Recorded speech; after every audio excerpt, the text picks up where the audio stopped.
আমি এসেছি মাগুরা বৃক্ষ মেলায়। আচ্ছা, এখানে আপনার আসার মূল উদ্দেশ্যটা আসলে কি আমরা জানতে পারি? জি, জি, অবশ্যই। আমি আসলে এসেছি মাগুরা বৃক্ষ মেলা ১০ দিনব্যাপী অভিযানে। এখানে এসেছি বৃক্ষ কেনার জন্য। ছোটবেলা থেকে আম্মু হচ্ছে আমাকে গার্ডেনিং প্যারাগ্রাফ পড়াতো। তো ওটা মুখস্থ করতে আমার বেশি ভালো লাগতো না। কিন্তু যখন ওটা পড়ি আমার হচ্ছে ওটার প্রতি একটা আগ্রহ জন্মে যে বাগান তো খুবই ভালো একটা জিনিস। এটা আমিও করতে পারি। তো ছোটবেলা থেকেই হচ্ছে আমার বাগান করার প্রতি একটা আগ্রহ জন্মে।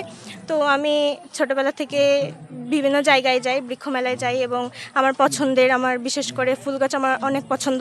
এজন্য হচ্ছে ফুল কিনি। আর এখানে এসেছি মূলত ফুলের গাছ কেনার জন্যই। সেখানে আপনি সাধারণত কি কি ফুল ক্রয় করে থাকেন বৃক্ষ মেলাতে যে? আমি হচ্ছে আমার বাগান বিলাস খুব পছন্দ, ওটা মূলত কিনি। আর এছাড়াও যেমন বেলি আছে, তারপরে টগর আছে, বিভিন্ন ধরনের বনসাই আছে যেগুলা, ওগুলো আমার অনেক পছন্দ, ওগুলো কিনি মূলত। আচ্ছা, আমরা যদি একদিন আপনার যে বাগান করেছেন ফুলের বাগান সেখানে যদি যেতে চাই আমাদেরকে কি নিয়ে যাবেন জি, আপনি? জি, অবশ্যই নিয়ে যাব। আচ্ছা, তাহলে আমরা কবে যাচ্ছি আপনার বাগান বিলাস দেখতে? জি, জি, সামনেই যাবেন, আচ্ছা, কালকে ঠিক আছে, অথবা আপনাকে পরশু। অসংখ্য ধন্যবাদ। আচ্ছা, ঠিক আছে।